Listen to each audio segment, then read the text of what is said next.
नमस्कार दोस्तों, स्वागत है आपका मेरे चैनल कॉमिक्स लाइफ में। शुरू करते हैं मनोज कॉमिक्स की एक और मज़ेदार कॉमिक्स, चमत्कारी बालक और अनोखी भविष्यवाणी, पार्ट 3। फूल कुमार, मैं तुम्हें अपना विशेष सलाहकार नियुक्त करना चाहता हूँ। तुम्हें समय समय पर हमें आने वाली विपत्तियों के बारे में पहले ही जानकारी देनी होगी और हमें समय समय पर विभिन्न समस्याओं पर उचित परामर्श देना होगा।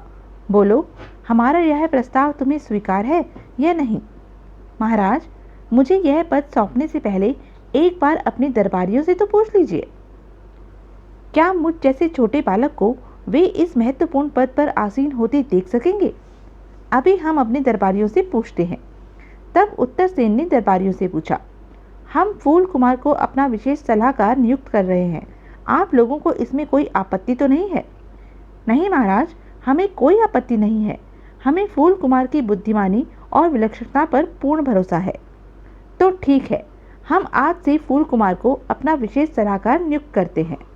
घोषणा करने के पश्चात, हरिभजन जी, अब आपको अपने परिवार व पुत्र के साथ राजमहल में ही रहना होगा। आपकी आज्ञा सिर माथे पर महाराज, पर मेरी एक विनती है। कैसी विनती हरिभजन जी? महाराज, मैं एक किसान का बेटा हूँ, इसलिए राजमहल में आकर रहने के पश्चात भी मैं कृषि का कार्य करना नहीं छोड़ना चाहता हूँ। हमें इससे कोई आपत्ति नहीं है। उसी दिन से फूल कुमार अपने माता पिता के साथ राजमहल में रहने लगा। समय समय पर फूल कुमार राजा उत्तरसेन को आने वाली विपत्तियों की पूर्व सूचनाएं देता रहता था।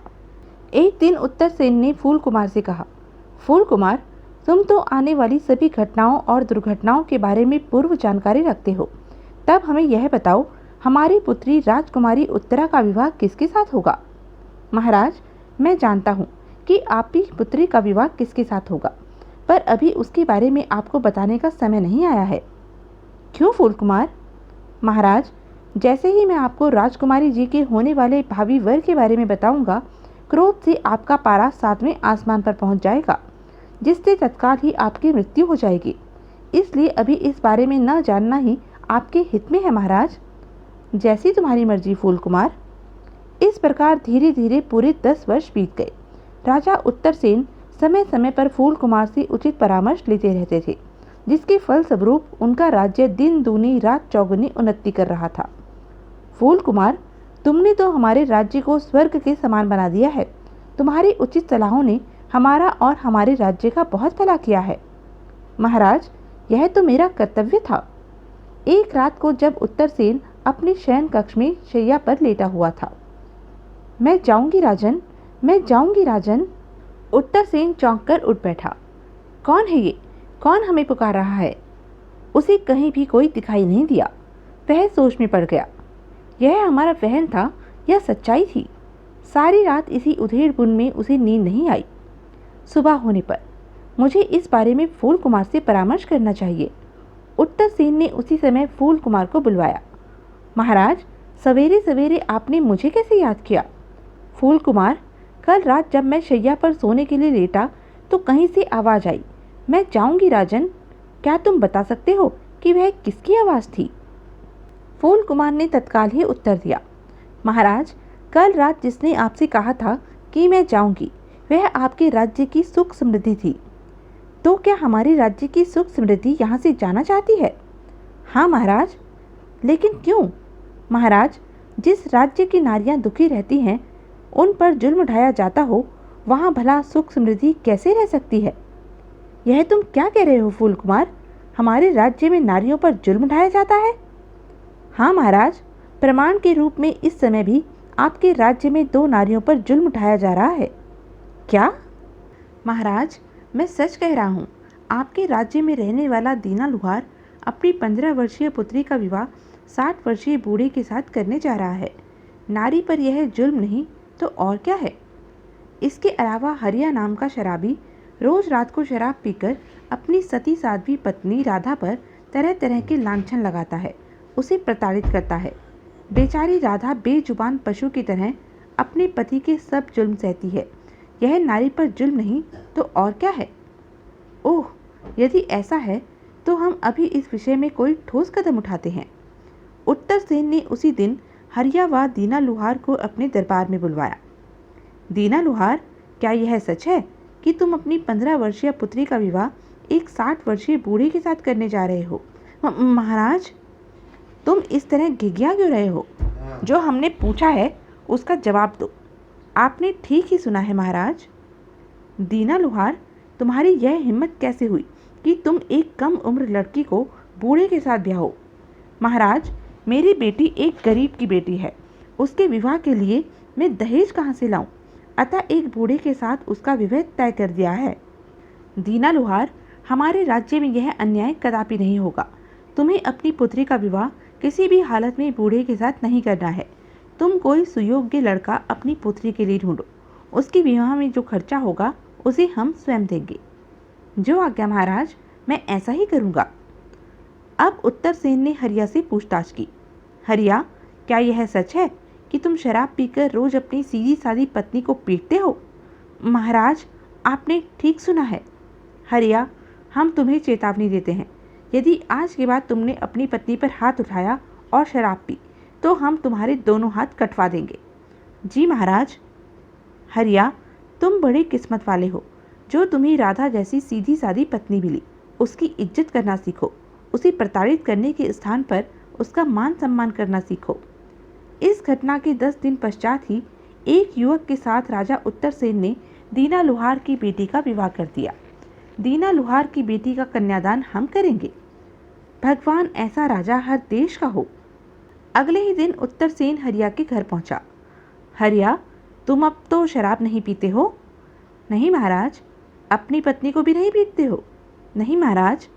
तब उत्तरसेन ने राधा से पूछा, राधा, क्या तुम्हारा पति सच कह रहा है? जी महाराज, अब मेरे पति शराब भी नहीं पीते हैं और मुझ पर हाथ भी नहीं उठाते हैं।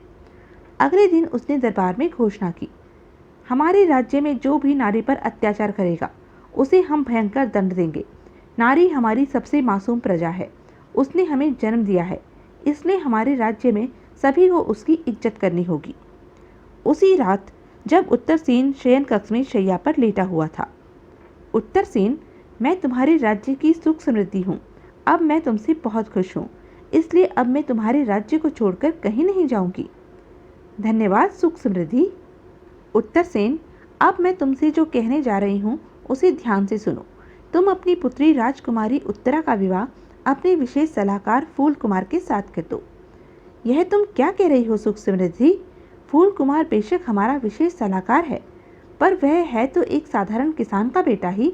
उसके साथ हम अपनी पुत्री का विवाह कैसे कर सकते हैं? उत्तरसेन, ऐसा ना कहो। राजकुमारी उत्तरा का विवाह फूल कुमार के साथ कर देने से तुम्हारे राज्य की सुख समृद्धि और बढ़ेगी, और फिर तुम उन दोनों का विवाह करना चाहो या ना चाहो, उन दोनों का विवाह हर हालत में होकर ही रहेगा। यह कैसे हो सकता है? बिना हमारे चाहे यह विवाह हरगिज नहीं हो सकता। उत्तरसेन, इस भ्रम में न रहो, मेरी बात सुनो। पूर्व जन्म में फूल कुमार एक ऋषि था और तुम्हारी पुत्री उत्तरा पूर्व जन्म में इंद्र के दरबार की अप्सरा पल्लवी थी। एक बार अप्सरा पल्लवी पृथ्वी पर घूमने के लिए पृथ्वीलोक पर आई। तब वह पृथ्वी पर घूमती हुई पूर्व जन्म के ऋषि फूल कुमार के आश्रम में पहुंची। ऋषि ने जैसे ही पल्लवी को देखा तुरंत ही उस पर आसक्त हो गए। तब ऋषि के आग्रह पर पल्लवी उनके आश्रम में रहने लगी। जैसे ही इंद्र को इस बात का पता लगा, वे तुरंत ही ऋषि के आश्रम में पहुंचे और तभी उन्होंने ऋषि और अप्सरा पल्लवी को भस्म हो जाने का शाप दे दिया।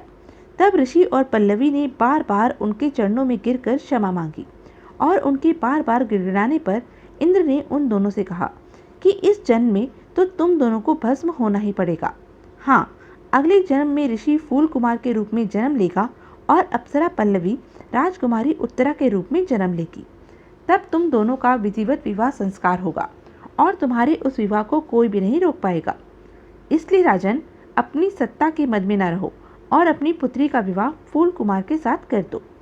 ओह, यह तो तुमने विचित्र बात बताई सुख समृद्धि। तब सुख समृद्धि ने उसे समझाया, उत्तरसेन, फूल कुमार बहुत ही बुद्धिमान व राजकुमारी उत्तरा के लिए हर तरह से योग्य वर है। शायद तुम्हें याद हो, बहुत वर्ष पहले तुमने एक दिन फूल कुमार से पूछा था कि तुम्हारी पुत्री उत्तरा का विवाह किसके साथ होगा। तब फूल कुमार ने तुमसे कहा था कि वह इस बात को जानता है कि उत्तरा का विवाह किसके साथ होगा, पर अभी उस बात को बताने का वक्त नहीं आया है।